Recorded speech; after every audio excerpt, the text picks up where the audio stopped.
আওয়ামী লীগ না থাকলে দেশটা স্বাধীন হতো না, আপনি মেজর হতে পারতেন কিনা সন্দেহ। এবং আওয়ামী লীগ নেতা শেখ হাসিনার সময় কিন্তু সেনাবাহিনীর কর্মকর্তারা যে বেতন সুযোগ পেয়েছেন, দুবেলা তারা ভাত খাবার সুযোগ পেয়েছেন, আমিষের সুযোগ পেয়েছেন, বাংলাদেশে যত ক্যান্টনমেন্ট হয়েছে সামরিক সাজসজ্জার সুযোগ পেয়েছেন, আন্তর্জাতিক পরিসরে যাবার সুযোগ পেয়েছেন, এগুলো এক একজন ভুলে যেতে পারেন। প্র্যাকটিক্যালি আওয়ামী লীগ ঠিকই আছে, কিন্তু সেনাবাহিনীর কর্মকর্তার তো সেটা কর্তব্য, কারণ আওয়ামী লীগের রাজনৈতিক কার্যক্রম এখন নিষিদ্ধ। এবং আপনি যেই দুঃসময়ের পরিস্থিতির গুলো কথা বললেন, আমি একজন সাংবাদিক হিসেবে, রাজনৈতিক পর্যবেক্ষক হিসেবে দেখি ওই প্রত্যেকটা সময়ে আওয়ামী লীগ নিজেকে জুলুমের শিকার হিসেবে উপস্থাপন করতে পেরেছিল বা সেই অবস্থায় এসেছিল। এবার আপনারা তো আসলে জুলুমকারী, আপনাদের পতন হয়েছে রাজপথে শত শত হাজার হাজার মানুষের মৃত্যুর পর। তো সেই অবস্থাটাতে সেনাবাহিনীর কর্মকর্তার তো কর্তব্য যে ওরকম একটি দল আবার যাতে সংগঠিত হতে না পারে। সেনাবাহিনীর কর্মকর্তাকে কোনো অথরিটি দেওয়া হয়েছে ইনভেস্টিগেশন করার? তাদের মেইন কাজটা কি? সিভিল অ্যাডমিনিস্ট্রেশনকে তারা এইড দেবে। তাদেরকে এই অথরিটি দেওয়া হয়েছে যে কে আওয়ামী লীগ পুনর্গঠন করতেছে, আওয়ামী লীগ পুনর্গঠন করবে না। আওয়ামী লীগ তো নিষিদ্ধ সংগঠন না। আওয়ামী লীগের কার্যক্রম, ধরেন দেশে কয়েক কোটি মানুষ তো আওয়ামী লীগ করে, আমি যদি সংক্ষিপ্ত পরিসর ধরি, তো সেই মানুষটার ব্যক্তিগত আওয়ামী লীগের প্রতি ভালোবাসা, আওয়ামী লীগের প্রতি বিশ্বাস, এইটাকে নিষিদ্ধ করার ক্ষমতা সারা বিশ্বের কারো আছে? কারণ নাই। দ্বিতীয় হচ্ছে, সেনা কর্মকর্তার যে রোলটা, তিনি যে রোলটা প্লে করেছেন সেটা না। আর একটা কথা, আপনি বলছেন যে অনেক মানুষের মৃত্যুর উপর থেকে আসার ঘটনাটা, বিষয়টা এরকম না। ডক্টর মোহাম্মদ ইউনূস, যিনি এখন রাষ্ট্র ক্ষমতা দখলে আছেন, তিনি ক্লিনটন ফাউন্ডেশনে নিজেই বলেছেন যে হঠাৎ করে এটা কোনো ঘটনা না, মেটিকুলাস ডিজাইন করে দীর্ঘদিনের ধারাবাহিক পরিকল্পনার মধ্য থেকে তারা শেখ হাসিনাকে স্থানান্তর করতে সক্ষম হয়েছেন। এবং তার যারা নিয়োগকর্তা অর্থাৎ ছাত্র নেতারা, তারা বিভিন্নভাবে বিভিন্ন ফোরামে, টেলিভিশন, বিভিন্ন জায়গায় বলছেন যে আমরা শেখ হাসিনাকে উচ্ছেদের জন্য পুলিশ হত্যা করেছি, মেট্রো রেলে আঘাত করেছি, বিভিন্ন সরকারি স্থাপনায় আগুন দিয়েছি। তাহলে এইগুলো ছিল অসাংবিধানিক কাজ। অসাংবিধানিক কাজ যারা করবেন, তাহলে আমাদের কনস্টিটিউশনাল ডিক্টাম কি? কনস্টিটিউশনাল দায়িত্ব হচ্ছে একটি সরকারের দেশের মানুষের জীবন সম্পত্তির নিরাপত্তা নিশ্চিত করা।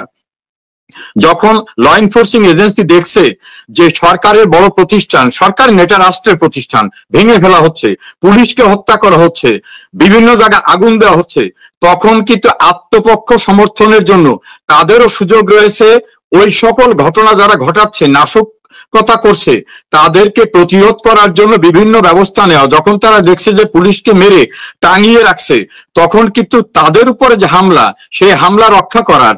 দ্বিতীয়টা হচ্ছে, তারা নিজেরাই স্বীকার করতেছে বিভিন্ন ফোরামে যে এই মৃত্যু তারা ঘটিয়েছে, ফলে আমরা যে ঘটিয়েছি সব মৃত্যু, এই অভিযোগটা আদৌ সত্য নয়।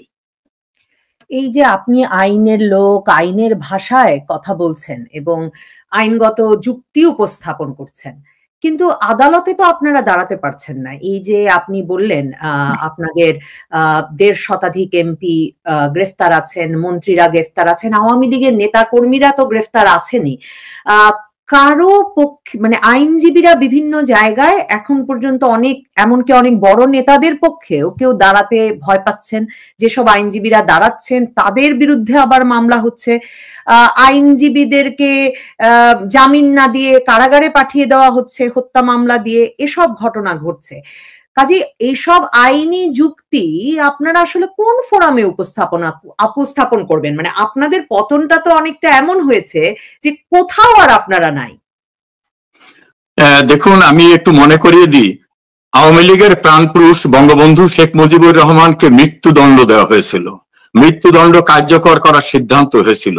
তাকে ডিফেন্ড করার কোনো আইনজীবী বা কোনো ব্যবস্থাও রাখা হয়নি। বঙ্গবন্ধুকে কিন্তু মৃত্যুদণ্ড দেওয়ার দুঃসাহস দেখাতে পারে নাই। 1/11 সময় আমার সৌভাগ্য, আমি সেদিন মাননীয় প্রধানমন্ত্রীর অন্যতম লয়ার ছিলাম। সেদিন কিন্তু যে কোনো মূল্যে তাকে রাজনীতির থেকে বিতাড়িত করা, তাকে সাজা দেওয়া, তাকে দুর্নীতিবাজ সাজাবার চেষ্টা করা হয়েছিল, তারা কিন্তু সফল হয়নি।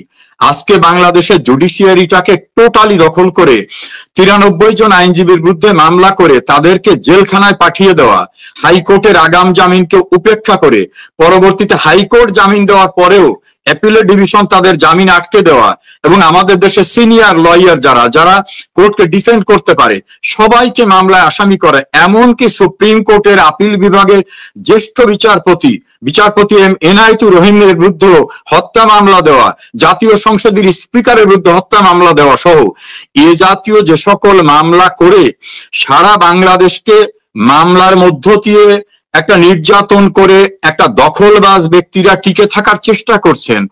আমার বিশ্বাস মানুষ ফুঁসে উঠেছে। রাস্তাঘাটে আপনি সামাজিক যোগাযোগ মাধ্যমে দেখবেন প্রত্যেকটা মানুষ বলে শেখ হাসিনা ভালো ছিল, শেখ হাসিনা কি প্রয়োজন। কাজী এই সব পরিকল্পনা আইয়ুব খান চেষ্টা করেছে, ইয়াহিয়া খান চেষ্টা করেছে, 75-এর 15 আগস্টে দখলকারীরা চেষ্টা করেছে, 111 ডলার চেষ্টা করছে, তারা সফল হবে না। আমরা একসঙ্গে সবকিছু মোকাবেলা করব। অবশ্যই আমরা বাংলাদেশে যাব। কত কোটি মানুষকে জেলখানায় তারা আটক রাখবে? নিশ্চয়ই পারবে না। আমাদের সে প্রস্তুতি অবশ্যই চলছে। শেখ হাসিনার সঙ্গে আপনার কথা হয়েছে কিনা? শেখ হাসিনা কেমন আছেন? কৌতূহল থেকে জিজ্ঞেস করলাম। শেখ হাসিনার সঙ্গে কি আপনি কি দেখতে পেয়েছেন তাকে 5ই আগস্টের পর? বিভিন্ন সময় তিনি অনলাইনে যুক্ত হয়েছেন, কিন্তু সাধারণের তাকে এখনো দেখবার কোনো সুযোগ হয়নি, তিনি ভিডিও কলে যুক্ত হননি। সেই কৌতূহল থেকে জিজ্ঞেস করলাম, সাংবাদিক হিসেবে কৌতূহল। এবং আরেকটা প্রশ্ন হচ্ছে যে আপনাদের দলীয় সভাপতির নির্দেশনা কি আপনাদের প্রতি এখন, এবং দলটা যে নিষিদ্ধ হয়েছে, এই দলটির বিরুদ্ধে যে গুরুতর সব অভিযোগ এসেছে, সেই বিষয়গুলো নিয়ে আপনারা কিভাবে দেখেন? এই যে দেশে যাব বলেন, বা শেখ হাসিনাও প্রায়শই বলেন অনলাইনে যে উনি আসবেন, বাংলাদেশ যাবেন। উনি কিভাবে যাবেন? উনি গিয়ে আন্তর্জাতিক অপরাধ ট্রাইব্যুনালে উনার বিরুদ্ধে যে অভিযোগ হত্যার এবং নানা রকম মানবতা বিরোধী অপরাধের, সেগুলোর মুখোমুখি হবেন? দেখুন, আমি হাসি সংবরণ করতে পারিনি, খুবই দুঃখিত যে উনি আন্তর্জাতিক ট্রাইব্যুনালে বিচারের মুখোমুখি। আমি দেখলাম chief prosecutor advocate Mohammad Tajul Islam প্রথম দিনে তদন্ত রিপোর্ট পড়ার সময় বললেন যে তদন্তে পাওয়া গেছে শেখ হাসিনা ফোন করে বিভিন্ন জায়গায় বলছেন মেট্রো রেলে আগুন দাও, পদ্মা সেতুতে আগুন দাও, বিভিন্ন জায়গায় আগুন দাও। আগুন যারা দিয়েছে তারা নিজেরা বলতেছে আমরা আগুন দিয়েছি, আর কোর্টে রিপোর্টে বলা হচ্ছে শেখ হাসিনা ফোন করে আগুন দিতে বলেছে। এই জাতীয় হাস্যকর গল্প, আরব্য রজনীর যে উপন্যাস, সেই উপন্যাসের কাহিনীকে হার মানাচ্ছে এমন একটা বিচার প্রক্রিয়াকে আমরা বিচার প্রক্রিয়া দেখি না। আমরা ওটাকে দেখি মহান মুক্তিযুদ্ধে যারা যুদ্ধ অপরাধী, মানবতা বিরোধী অপরাধী, ধর্ষক, হত্যাকারী, নাশকতাকারী, তাদের যে বিচারের ম্যান্ডেটটা মানুষ শেখ হাসিনাকে নির্বাচনের সময় দিয়েছিল, সেই বিচারটা তার সরকার আয়োজন করেছিল in due process of law, proper কোর্টে, তারপরে অ্যাপিলেট ডিভিশনের সুযোগ, রিভিউ করার সুযোগ, রাষ্ট্রপতির কাছে ক্ষমা চাওয়ার সুযোগ, ট্রান্সপারেন্ট ওয়েতে উনি যে বিচারটা করেছিলেন যেটা ইন্টারন্যাশনালি অ্যাপ্রিসিয়েটেড, সেই বিচার করার প্রতিশোধ নেবার জন্য আজকে একটা সাজানো নাটকের মতো করে শেখ হাসিনাকে সাজা দেবার জন্য একটা ট্রাইব্যুনাল তৈরি করা হয়েছে, এবং সেখানে বিচারক সেটআপ, লয়ার সেটআপ দেখেই আমরা বুঝতে পারছি এটা বিচার নয়, এটা হলো পূর্বে যুদ্ধ অপরাধীদের বিচারের প্রতিশোধ নেওয়ার একটা প্রক্রিয়া। কাজী সেটা কোনোভাবেই তারা সফল হবে না। আমরা সেটাকে মোকাবেলা করব ইনশাল্লাহ। দ্বিতীয় হচ্ছে, আপনি যেটা বলছেন মাননীয় প্রধানমন্ত্রীর সঙ্গে আমার যোগাযোগ রয়েছে, ভিডিও কল আমরা কখনো করি না, এবং মাননীয় প্রধানমন্ত্রী বিভিন্ন সময় নির্দেশনা দেন যে স্ব এমপিরা নিজ এলাকায় কর্মীদের সুসংগঠিত করতে হবে, কিভাবে আমাদের কাজ করতে হবে, কোনো সহিংসতা নয়, তবে গণতান্ত্রিক এবং কনস্ট্রাকটিভ উপায়ে আমাদের সবাইকে ঐক্যবদ্ধ করে প্রতিরোধ গড়ে তুলতে হবে।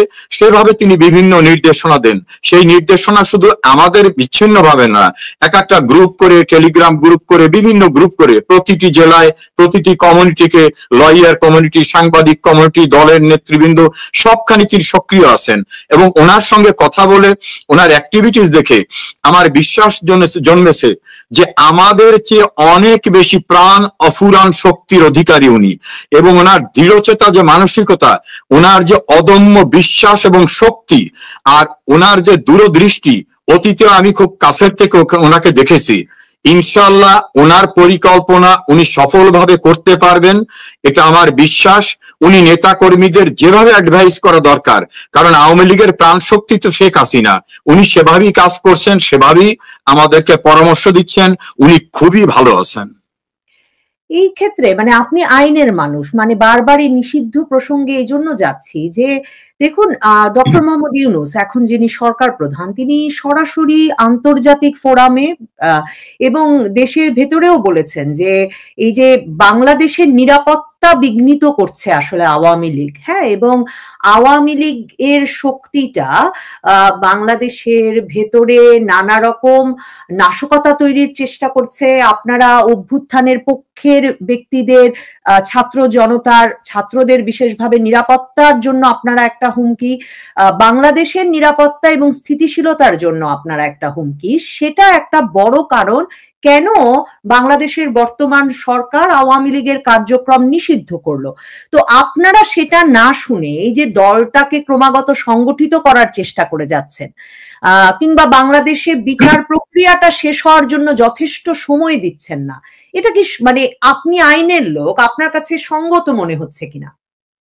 দেখুন, প্রথমত আমাদের নিষিদ্ধ কে করেছেন? ডক্টর মোহাম্মদ ইউনূস, তিনি একজন সুদের ব্যবসায়ী, এভাবেই তার পরিচিতিটা সারা পৃথিবীতে আছে। উনি সুদের ব্যবসায়ী না বলে বলেন আমি সামাজিক ব্যবসা করি। এখন এই ডক্টর মোহাম্মদ ইউনূস কে? আমাকে নিষিদ্ধ করার উনি কে? Who is he? আমার দেশের সরকার প্রধান, মানে একটি অভ্যুত্থানের পর ছাত্র জনতা বা বাংলাদেশ সেনাবাহিনী, মানে আমি মনে করি যে এই সকল পক্ষ মিলে যে সরকারটি গঠন করে দিয়েছে, সেই সরকার প্রধান ডক্টর মোহাম্মদ ইউনূস। দেখুন, উনি সরকার প্রধান না আমার দৃষ্টিতে, এবং দেশের সর্বোচ্চ আইন সংবিধান অনুযায়ী উনি সরকার প্রধান না। কেননা বাংলাদেশের সংবিধানে কোথাও অন্তর্বর্তীকালীন সরকার অথবা কেয়ারটেকার তত্ত্বাবধায়ক সরকারের কোনো প্রভিশন নাই। তো ওনারা শপথ নিয়েছেন বঙ্গভবনে, সেখানে বলেছেন যে এই সংবিধানকে সংরক্ষণ করব, অনুসরণ করব, এই সংবিধান মেনে চলব। তো যে সংবিধানে অন্তর্বর্তীকালীন সরকারের কোনো বিধানই নাই, সেই সরকার প্রধান উনি দাবি করেন কিভাবে? এক। দ্বিতীয় হচ্ছে, আপনি ল ব্যাকগ্রাউন্ডের মানুষ, আমি আপনাকে একটি বিষয়, আপনার মাধ্যমে আপনার অনুষ্ঠান লক্ষ লক্ষ না কোটি কোটি মানুষ দেখে। সুপ্রিম কোর্টে মহামান্য রাষ্ট্রপতি একটা রেফারেন্স পাঠিয়েছিলেন, সেই রেফারেন্সে অনেক বিতর্ক আছে যে আদৌ রেফারেন্সটা হয়েছে কিনা, তখন প্রধান বিচারপতি সহ আর একজন বিচারপতি ক্যান্টনমেন্টে ছিলেন, ইত্যাদি ইত্যাদি। আমি যুক্তির খাতিরে ধরে নিই যে ওই রেফারেন্সটা হয়েছে। সেই রেফারেন্সের ডকুমেন্ট আমার কাছে আছে, আমি আপনাকে পাঠিয়ে দেব। সেখানে সুপ্রিম কোর্ট বলছেন বাংলাদেশের সংবিধানে অন্তর্বর্তীকালীন অথবা তত্ত্বাবধায়ক কোন সরকার গঠনের কোনো বিধান নাই। উদ্ভূত পরিস্থিতিতে মহামান্য রাষ্ট্রপতি প্রধান উপদেষ্টা, অন্যান্য উপদেষ্টা নিয়োগ করতে পারেন এবং তাদের শপথ পড়াতে পারেন। তাহলে আমি যদি যুক্তির কথা না আইনের কথা বলি, তাহলে ওই প্রধান উপদেষ্টা নিয়োগটা হতে পারে রাষ্ট্রপতির অধীনে, কারণ রাষ্ট্রপতির মিলিটারি সেক্রেটারি আছে, তার বিভিন্ন সেক্রেটারি আছে, তিনি রাষ্ট্র পরিচালনার জন্য, কারণ রাষ্ট্রের সরকারের ঊর্ধ্বেও তিনি, তার উপদেষ্টা হতে পারেন। কোনোভাবেই তিনি, সুপ্রিম কোর্ট কোথাও বলেন নাই যে আপনি অন্তর্বর্তীকালীন সরকার গঠন করতে পারেন। আমি রিপিট করে বলছি, সুপ্রিম কোর্টের রেফারেন্সে এই শব্দটা নাই। তার পূর্বে তারা বলছেন যে এ জাতীয় সরকার গঠনের প্রক্রিয়াও নাই। আবার নিউ এজের সম্পাদক নুরুল কবির একটা ইন্টারভিউ নিয়েছিলেন এই ডক্টর ইউনূসের, তাকে বলেছিলেন যে আপনি তো প্রধান উপদেষ্টা, আপনি কার উপদেষ্টা? ডক্টর মোহাম্মদ ইউনূস জবাবে বলছেন আসলে এভাবে তো ভেবে দেখিনি। তাহলে উনি নিজেই জানেন না উনি কার উপদেষ্টা। ফলে দেশে অন্তর্বর্তীকালীন কোন সরকার নেই। ওনাকে যদি আমি ট্রিট করি যে সুপ্রিম কোর্টের রেফারেন্সের আলোকে উনি আসেন, তাহলে উনি মন্ত্রী পদমর্যাদায় রাষ্ট্রপতির উপদেষ্টা হতে পারেন। উনি কোনোভাবে এক্সিকিউটিভ অথরিটি না। আর কনস্টিটিউশনে যেটা নাই, সেই ব্যক্তি এসে যদি বলে আওয়ামী লীগকে নিষিদ্ধ ঘোষণা করলাম, তাহলে তো সেটা নিষিদ্ধ হয় না। অতীতে তো সেনাবাহিনীর কর্মকর্তারা মিলে বঙ্গবন্ধু হত্যার পরে যাদেরকে বসিয়েছিল, আমার দেশের সুপ্রিম কোর্ট কিন্তু রায় দিয়ে বলছেন যে তারা অবৈধ ছিল, তারা ক্ষমতা দখল নয়, তারা চর দখলের মতো রাষ্ট্রদ্রোহিতার কাজ করেছিল। কাজে সেই আইন এবং সেই জাজমেন্ট, সেই কনস্টিটিউশন কিন্তু এখনো বহাল আছে। সেই লাইটে যদি বলি, তাহলে ডক্টর মোহাম্মদ ইউনূসের কোনো লেজিটিমেট রাইটই নাই ক্লেম করার যে আমি সরকার প্রধান। এবং আমি একজন নাগরিক হিসাবে মনে করি, আমি একজন আইনজীবী হিসাবে মনে করি, ডক্টর মোহাম্মদ ইউনূস কোনোভাবেই কোনো বৈধ সরকার না। তিনি বৈধ না হলে তিনি একটি বৈধ রাজনৈতিক সংগঠনকে নিষিদ্ধ করার কোনো এখতিয়ার রাখেন না। যদি তিনি কোনো কাগজে কিছু করেন, সেটা অবৈধ। এই অবৈধকে আমরা মানতে পারি না। কিন্তু এই যে আপনি তত্ত্বাবধায়ক সরকার বলে কিছু নাই, আমাদের সংবিধানে অন্তর্বর্তীকালীন সরকার বলে কিছু নাই, এটা বলে আমাকে যেটা মনে করালেন, মানে আওয়ামী লীগ সরকার আদালতকে ব্যবহার করে তার সুবিধা অনুযায়ী এই রায়টি এনেছিল, এই অভিযোগ তো আছে যে যেই তত্ত্বাবধায়ক সরকারের জন্য আপনারা দীর্ঘকাল আন্দোলন করলেন, 1996 সালের 15ই ফেব্রুয়ারির নির্বাচন বাতিলের আন্দোলন, বিএনপি সরকারকে ক্ষমতাচ্যুত করলেন, সেই রায় আপনারা বাতিল করলেন। তারপর দেখেন এই যে 2014, 18, 24-এ যে ধরনের নির্বাচন আপনারা অনুষ্ঠান করলেন, তার ফলশ্রুতিতে, এই একতরফা নির্বাচনের ফলশ্রুতিতে আপনাদের পতন ঘটলো। সেটা তো একটা খুব জনপ্রিয় ন্যারেটিভ এবং এর নানা রকম যুক্তি কিন্তু দেওয়া সম্ভব। এবং দেখুন, এখন শুধু তো হত্যা মামলা না, এই 2014, 18, 24-এ একতরফা নির্বাচনের জন্য এখন প্রধানমন্ত্রী তখনকার শেখ হাসিনা সহ 3 প্রধান নির্বাচন কমিশনার সহ 24 জনের বিরুদ্ধে মামলা হয়েছে। তার মানে আওয়ামী লীগের বিরুদ্ধে তার করা নানা রকম রাজনৈতিক সংস্কৃতি নষ্টের যে কাজ, বা বলতে পারি রাজনৈতিক অপরাধ, তারও তো তদন্ত শুরু হয়েছে। দেখুন, প্রথমত যে তত্ত্বাবধায়ক সরকার যে আনকনস্টিটিউশনাল, এইটাকে ক্লেম করে সুপ্রিম কোর্টে কিন্তু আওয়ামী লীগ কোনো মামলা করেনি। সুপ্রিম কোর্টে মামলা করেছিল সুপ্রিম কোর্টের কয়েকজন বিশিষ্ট আইনজীবী। তারা বলেছিল যে সংবিধানে যে বিধান নাই, সেরকম বিধান এখানে অ্যাড করার সুযোগ নাই। তারা কোর্টে বলেছিল যে সংবিধানের আর্টিকেল 7-2 অনুচ্ছেদে বলা হয়েছে যে এই সংবিধানের মূল স্ট্রাকচার, ফান্ডামেন্টাল স্ট্রাকচারের পরিপন্থী কোন আইন হতে পারে না। যদি কোন আইন করা হয় তাহলে সে আইন বাতিল হবে। ওই বিধান থাকা অবস্থায় তত্ত্বাবধায়ক সরকার ব্যবস্থাটাকে নিয়ে বিতর্ক আসলো কোর্টে, কিন্তু ওই ব্যবস্থাটার বিরুদ্ধে বিভিন্নভাবে বিভিন্ন পক্ষ আর্গুমেন্ট করলো। কেন বিতর্ক হলো? তত্ত্বাবধায়ক সরকারকেই যখন বিতর্কিত করার জন্য প্রথম বিচারপতি কে এম হাসানের বয়স বাড়িয়ে তাকেই তত্ত্বাবধায়ক সরকারের প্রধান করা হবে, এই দূরভিসন্ধিমূলক পরিকল্পনাটা তৎকালীন বিএনপি সরকার নিয়েছিল। প্রস্তাবটা দিয়েছিলেন বিচারপতি মাহমুদুল আমিন চৌধুরী। তিনি রিটায়ার্ড করার পরে এটাকে কার্যকর করা হলো যাতে তিনি এটাকে ব্যবহার করতে না পারেন। এবং মাহমুদুল আমিন চৌধুরী তার ফেয়ারওয়েলে এই কথাগুলি কিন্তু বলে গেছেন। তাহলে তত্ত্বাবধায়ক সরকারকে বিতর্কিত করার জন্য যখন একটা বিভিন্ন রকম ইম্পোজিশন হলো সেটা, এবং পরবর্তীতে তত্ত্বাবধায়ক সরকারের দায়িত্বে যারা আসলেন সে সময়, যেমন প্রফেসর ইয়াজউদ্দিন আহমেদ নিজেকেই নিজে বললেন যে আমি রাষ্ট্রপতি, আমি তত্ত্বাবধায়ক সরকারের প্রধান।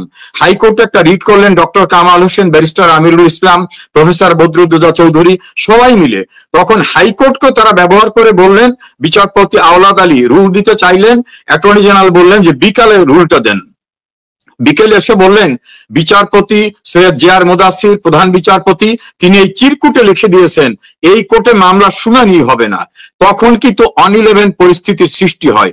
এই প্রেক্ষাপটটা বললাম এ কারণে যে তত্ত্বাবধায়ক সরকার ব্যবস্থাটা কিন্তু অ্যাবিউজ করা হয়েছিল। দ্বিতীয়, আপনি বলছেন যে আমাদের সময়ে 3টা নির্বাচনের কথা বলেছেন, যে এই 3টা নির্বাচন নিয়ে বিভিন্ন অভিযোগে চিফ ইলেকশন কমিশনার এবং অন্যদের বিরুদ্ধে মামলা হচ্ছে।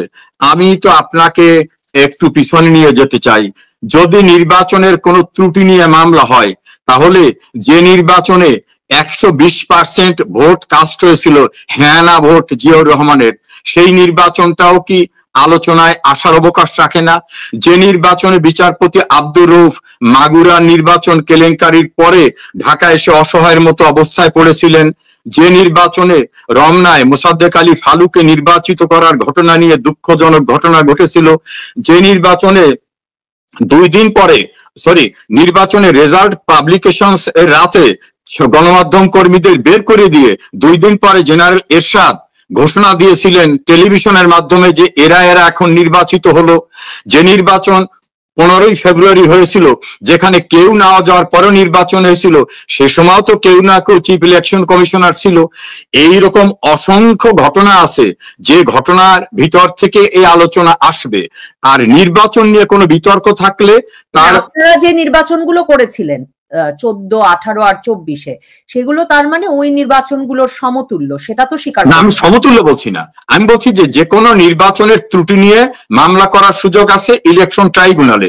ধরুন 2018 কথা আপনি বলেছেন, আচ্ছা 2018 নির্বাচনে 39টি রাজনৈতিক দল অংশগ্রহণ করেছিল। এর ভিতর বিএনপি জাতীয় পার্টি ছিল।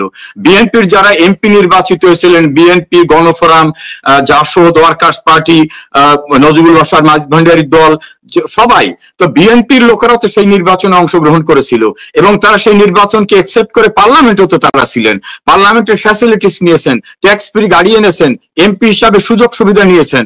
কাজে ওটা নিয়ে কিন্তু আবার ধরেন 2014 নির্বাচন নিয়ে ব্যারিস্টার মাহবুবউদ্দিন খোকন, বিএনপির জয়েন্ট সেক্রেটারি, তারা সব হাইকোর্টে মামলা করেছিলেন। হাইকোর্ট সেই জাজমেন্ট দিয়ে যে ডিসিশন দিয়েছে, ডিসিশনের বিরুদ্ধে আমরা অ্যাপিলেট ডিভিশনে গিয়েছিলেন। অ্যাপিলেট ডিভিশনে কিন্তু বলেছে কনস্টিটিউশনালি নির্বাচন অনুষ্ঠিত হয়েছে, কেউ যদি পার্টিসিপেট করে না থাকে তাদেরকে ফোর্স করে আনার সুযোগ নাই। যদি কেউ পার্টিসিপেট না করে সেখানে বিনা প্রতিদ্বন্দ্বিতায় কেউ নির্বাচিত হতেই পারেন। কাজে ওই বিষয়গুলো কিন্তু সর্বোচ্চ আদালতে মীমাংসিত বিষয়। এই যে আপনি বললেন মানে উচ্চ আদালতের রায়গুলো তো খুব বদলে যায় বাংলাদেশে সবসময় সরকারের সাথে সাথে। দেখেন এই যে যুদ্ধাপরাধের বিচারের কথাই যদি বলি, একেবারে আপিল বিভাগে পর্যন্ত রায়ে এটিএম আজহারুল ইসলাম জামায়াত নেতা, তার কিন্তু মৃত্যুদণ্ড বহাল ছিল। এখন যে প্রধান বিচারপতির আপিল বেঞ্চ, তারা সেই মামলার রিভিউ করে কিন্তু বলেছে যে তিনি ন্যায় বিচার পান নাই এবং তাকে খালাস দিয়েছে। কাজেই ওই যে মানে বাংলাদেশের উচ্চ আদালত তো একসময় সামরিক আইনকে প্রয়োজনীয় বলে রায় দিয়েছে, তারপর আবার সেই সামরিক আইন জারি অবৈধ বলেছে, আবার এই যে আপনি যেমন বলছেন যুদ্ধাপরাধের বিচার করেছে, আবার যুদ্ধাপরাধের বিচারে মৃত্যুদণ্ড প্রাপ্তকে খালাস দিয়েছে। কাজেই এই বিষয়টা যদি আপনারা মানে সেটাকে কিভাবে দেখেন আসলে, এবং আপনারা যে যুদ্ধাপরাধের বিচার করেছেন সেটাকে তো ন্যায় বিচার হয়নি বলেছে। এখন 2014-18 বিষয়ে আমি নিশ্চিত আদালত একেবারেই বলবে না যে সেগুলো সাংবিধানিক ছিল, মানে এখন বদলে যাবে বলে মনে করেন কিনা রায়? দেখুন, আমি আইন অঙ্গনের মানুষ, আইন পেশায় দীর্ঘদিন। আমি এখন যেখানে আছি সেখানে একটা ল ফার্মের সঙ্গে আমি সম্পৃক্ত। আমাদের কোর্ট নিয়ে কথা বলতে গেলে আমাকে খুব হিসেব করে কথা বলতে হয়। আমি শুধু বলবো, আইনের বাইরে গিয়ে যদি কোনো ব্যাখ্যা দেওয়া হয়, আইনের বাইরে গিয়ে যদি কারো মনোরঞ্জনের জন্য কিছু করা হয়, সেটা কিন্তু ইতিহাস ক্ষমা করে না। আমাদের সুপ্রিম কোর্টের একজন প্রধান বিচারপতি ছিলেন কেমাল উদ্দিন হোসেন। তিনি কোর্টে উঠে ডিসিশন দেওয়ার পূর্ব মুহূর্তে তার অ্যাসিস্ট্যান্টরা এসে বললেন, স্যার বিচারপতিদের বয়স কমিয়ে দিয়েছে, সেই হিসাবে তো আপনি আর আজকে বিচারপতিই নেই। তার পরবর্তীতে সেকেন্ড প্রধান বিচারপতি হওয়ার মতো ছিলেন বিচারপতি K M Sobhan. K M সোবহানকে হঠাৎ করে অ্যাম্বাসেডর করে পাঠিয়ে দেওয়া হলো দেশের বাইরে। এভাবে বিচার বিভাগকে যারা অবৈধ ক্ষমতা দখল করেছেন তারা বিভিন্নভাবে ব্যবহার করেছেন।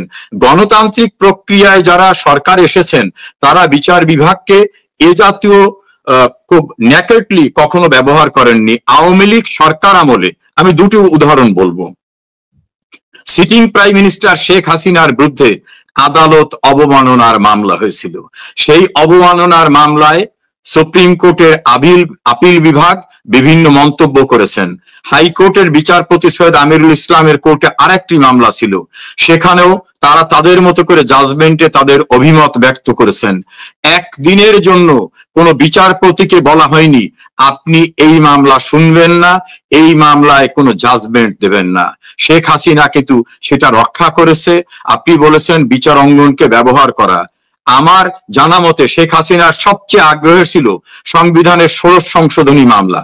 সেই 16 সংশোধনী মামলা শেখ হাসিনা প্রাইম মিনিস্টার থাকা অবস্থায় কিন্তু বাংলাদেশের সুপ্রিম কোর্ট বাতিল করেছে এবং পরবর্তীতে আপিলও বাতিল করেছে, রিভিউ বাতিল করেছে। শেখ হাসিনা কিন্তু হস্তক্ষেপ করেননি। অসংখ্য মামলায় শেখ হাসিনা গভর্নমেন্টের বিরুদ্ধে জাজমেন্ট হয়েছে, কোথাও কিন্তু হস্তক্ষেপ করে পক্ষে জাজমেন্ট আনতে হবে এ জাতীয় কোনো প্রবণতা আমি অন্তত দেখিনি।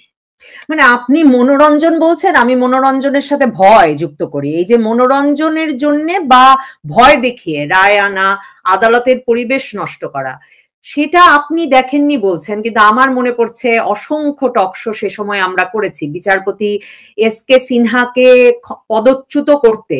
তখন আওয়ামী লীগ পন্থী আইনজীবীরা, আওয়ামী লীগের নেতা কর্মীরা পর্যন্ত, যাদের আইনের সঙ্গে হয়তো কোনো সম্পর্ক নাই, তারা আদালত প্রাঙ্গণে ঢুকে যা করেছেন, মানে সেটাকেও তো মব বলতে হবে। মানে সেটাকে মব না বলার কি কোনো উপায় থাকে কিনা? এখন জনপ্রিয় শব্দ মব, সেটা আমার একটা প্রশ্ন। আর এটা করে আপনারা যে কৌশল শিখিয়েছেন, সে কৌশল ব্যবহার করেই এবার প্রধান বিচারপতিকে মুবাইদুল হাসান থেকে শুরু করে, মানে উনি তো ওনার পদত্যাগ পত্রেতে লিখেছেন এই প্রধান বিচারপতি যে ভাঙচুর ঠেকাতে, ওনারা যে জাজেস কোয়ার্টারে থাকেন সেখানে বিচারাঙ্গনে ভাঙচুর ঠেকাতে, মব ঠেকাতে উনি পদত্যাগ করছেন। মানে এই অবস্থাটাতে আসলে আওয়ামী লীগের কৌশলই শতগুণে আওয়ামী লীগের ওপর এবার প্রয়োগ হলো কিনা? দেখুন, প্রথমে আসি তৎকালীন প্রধান বিচারপতি এস.কে. সিনহা। বিচারপতি এস.কে. সিনহাকে প্রধান বিচারপতি করার ব্যাপারে কিন্তু বিভিন্নভাবে বিভিন্ন জায়গার অনেকে রিজার্ভেশন ছিল, কিন্তু দিলেন সরকার প্রধান বিচারপতি তার উনি নিয়োগ দেন না, হয়তো তার একটা মতামত থাকে। তিনি কিন্তু বিশ্বাস করেন যে একজন কম্পিটেন্ট লোক, তিনি যে ধর্মের যে বর্ণের, তিনি নারী হন পুরুষ হন, হিন্দু হোক মুসলমান হোক, তার কম্পিটেন্সি থাকলে অবশ্যই তাকে সেটা মূল্যায়ন করা উচিত। তিনি তার মহানুভবতা নিয়ে তাকে প্রধান বিচারপতি হিসাবে নিয়োগের ব্যাপারে তার অভিমতের জায়গাটা রেখেছিলেন বলে আমার জানা। প্রধান বিচারপতি এস.কে. সিনহা তিনি কয়েকটি বিষয়ে খুবই ঘোরতর আপত্তিকর অবস্থানে চলে গেছিলেন। যেমন একটি মামলার জাজমেন্ট দিতে গিয়ে তিনি বলছেন ফাদার্স অফ নেশন, জাতির পিতা অসংখ্য লোক হয় না, এবং তিনি তার জাজমেন্টের ভিতরে এটা করার পরে সেটা নিয়ে বড় ধরনের একটি বিষয় আসলো। জাজমেন্টের ভিতরে অপ্রয়োজনীয় অনেকগুলো বিষয় যেটা জাজমেন্টের রিলেভেন্ট ছিল না, সেই ইররিলেভেন্ট বিষয়গুলো নিয়ে আসলেন। তার সহকর্মীরা অনেকে বললেন যে উনি আমাদের কাছ থেকে স্বাক্ষর নেওয়ার পরে ওনার জাজমেন্টের পার্টটাকে উনি চেঞ্জ করেছেন এবং তার বিরুদ্ধে করাপশনের এলিগেশন আসলো। দ্বিতীয় আসলো, উনি কোর্টে বসে বললেন যে আমরা তো পাকিস্তানের সুপ্রিম কোর্টের মতো ব্যবস্থা নেইনি এখনো, অর্থাৎ পাকিস্তানের সুপ্রিম কোর্ট একজন সিটিং প্রেসিডেন্ট বা প্রাইম মিনিস্টারের বিরুদ্ধে তাকে ডিসকোয়ালিফাইড করার যে ডিসিশন দিয়েছিল, উনি এই হুমকিও কিন্তু দিলেন। অথচ শপথ নেওয়ার সময় কিন্তু কথা ছিল রাগ বিরাগ অনুরাগের বশবর্তী না হইয়া আইন এবং আইনানুগ প্রক্রিয়ায় উনি দায়িত্ব পালন করবেন। উনি তো ওখানে বসে আইন ভঙ্গ করলেন। তৃতীয় হচ্ছে, ওনার সহকর্মীরা যারা একই বেঞ্চে বসা ছিলেন তারা সবাই মিলে সিদ্ধান্ত দিয়ে বললেন ওনার বিরুদ্ধে নানা রকম অভিযোগ, সেই অভিযোগের ভিতর দুর্নীতির অভিযোগ, অনৈতিকতার অভিযোগ, আমরা ওনার সঙ্গে একই এজলাসে বসবো না। ফলে তখনকার পরিস্থিতিটা আর মাননীয় প্রধান বিচারপতি ওবায়দুল হাসানের সময়ের পরিস্থিতিটা কিন্তু ডিফারেন্ট। তখন কিন্তু ওনার বিরুদ্ধে স্পেসিফিক এলিগেশন ওনার সহকর্মীরা এনেছিলেন। উনি যে রিজাইন দিলেন সেটা শুধু আইনজীবীদের মানববন্ধনের দাবির কারণে না, ওনার সহকর্মীরা ওনার সঙ্গে কাজ করবেন না। অন্য যেসব ঘটনা ঘটেছে আপনি বলেছেন, সব ঘটনার সঙ্গে আমিও একমত নই, যেগুলো সুন্দর ছিল না তার সঙ্গে আমি একমত নই। কিন্তু এবারের প্রধান বিচারপতি এবং তার সহকর্মীরা তো কোনো অপরাধ করেন নেই, তা সত্ত্বেও তাদের বলা হয়েছে মারবেন, তাদের পরিবারকে মারবেন, বাড়িতে আগুন দেবেন, সুপ্রিম কোর্ট পুড়িয়ে দেবেন। তখন তারা বাধ্য হয়ে বলছেন যে শারীরিক ভাবে আঘাত, পরিবারকে রক্ষা, জাজেস কমপ্লেক্স রক্ষা, সমস্ত court of record supreme court, সেটাকে রক্ষার জন্য আমরা বাধ্য হয়ে রিজাইন করলাম। তখনকার দাবিটা ছিল কাদের আর এখনকার দাবিটা কাদের, এই দুটা বিষয়কে যদি কম্পারেটিভ স্টাডি করেন তাহলে দেখবেন সেইটার সঙ্গে এইটাকে তুলনা করাটা ঠিক হবে না। মানে এস.কে. সিনহার সহকর্মীরা যেমন তার সঙ্গে আর বেঞ্চে বসতে রাজি হলেন না, আওয়ামী লীগ সরকারের পতনের পর তো দেখা যাচ্ছে সংবাদ মাধ্যমে দোষর চিহ্নিত হচ্ছে, আইন বিভাগে, মানে আইন বিভাগ তো না, মানে আদালত প্রাঙ্গণে দোষর চিহ্নিত হচ্ছে, শিল্পী, অভিনয় শিল্পী, নায়িকা, গায়িকা, নায়ক, গায়ক সবার মধ্যে দোষর চিহ্নিত করে তাদের ক্ষেত্রেও তাদের সহকর্মীরা বলছেন এদের সঙ্গে আর কাজ করা যায় না এবং হত্যা মামলা হচ্ছে। অন্যদিকে দেখেন আইন প্রাঙ্গণে আইনজীবীদের সহ আসামিদের গায়ে যারা হাত তুলছেন, যারা ডিম ছুঁড়ে মারছেন, যারা নানা রকম মানে অনেক সময় আসামিদের কথা বলতে দিচ্ছেন না, আইনজীবীদের কারো পক্ষে দাঁড়াতে দিচ্ছেন না, এরা সকলেই আবার আইনজীবী, মানে সহকর্মীরাই কিন্তু বলছেন এদেরকে আর আদালত প্রাঙ্গণে স্পেস দেওয়া যায় না। তো মবটা তো আসলে এই যে চিহ্নিত করে সব প্রাঙ্গণে সহকর্মীরাই করছেন এবং আওয়ামী লীগের লোকজনের সঙ্গে বা আওয়ামী লীগের দোসর যাদের গায়ে ট্যাগ লেগে যাচ্ছে তাদের সঙ্গে আর কেউ পাশে বসতে চাইছেন না। দেখুন, এটা একটি নির্দিষ্ট রাজনৈতিক দৃষ্টিকোণে যারা বিশ্বাস করেন এই ঘটনাটা তারা ঘটাচ্ছেন। আমি সুপ্রিম কোর্ট আইনজীবী সমিতির সেক্রেটারি ছিলাম, 2 টাইমস বার কাউন্সিলের মেম্বার ছিলাম, আমি সুপ্রিম কোর্টের একজন সিনিয়র লয়ার। যখনই রাজনৈতিক ভাবে হয়রানিমূলক কোনো মামলা হয়েছে আমি দেখেছি। আমি তো আমাদের সুপ্রিম কোর্টে আইনজীবীদের নেতা ব্যারিস্টার মাহবুবউদ্দিন খোকন, আইনজীবীদের নেতা সুপ্রিম কোর্ট আইনজীবী সমিতির সাবেক সভাপতি জয়নুল আবেদিন, তাদের মামলায়ও কিন্তু আমি লয়ার হিসেবে তাদের পক্ষে দাঁড়িয়ে বলেছি তাদের আগাম জামিন দেওয়া উচিত। আমি অসংখ্য বিএনপি নেতাদের মামলায় লয়ার হিসেবে দাঁড়িয়েছি, কারণ আমার কাছে মনে হয়েছে সেই মামলাটি, আমার কাছে মনে হয়েছে কেউ না কেউ অতি উৎসাহী হয়ে মামলা করেছে। আমরা কিন্তু একত্রে ছিলাম নির্বাচনের সময়। আমি সেক্রেটারি পোস্ট থেকে বেরিয়ে আসার সময় বিএনপির প্যানেল থেকে নির্বাচিত ব্যারিস্টার বদরুদ্দোজা বাদলকে আমি নিজে গিয়ে আমার চেয়ারে বসিয়ে দিয়ে তারপর এসেছি। এই সৌন্দর্য কিন্তু আইন অঙ্গনে ছিল।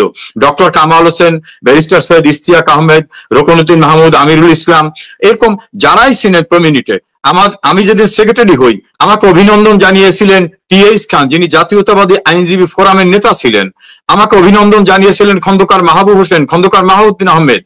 আমি কিন্তু আইনজীবীদের যে সম্বর্ধনা দিয়েছিলাম আব্দুর রহমান বিশ্বাস থেকে শুরু করে যাদের নাম বললাম তাদেরকে দিয়েছিলাম।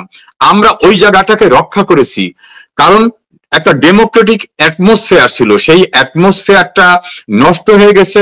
আমি বলবো না সব দায় থেকে আমরা নিজেদেরকে রক্ষা করতে পারবো, আমাদেরও ত্রুটি আছে।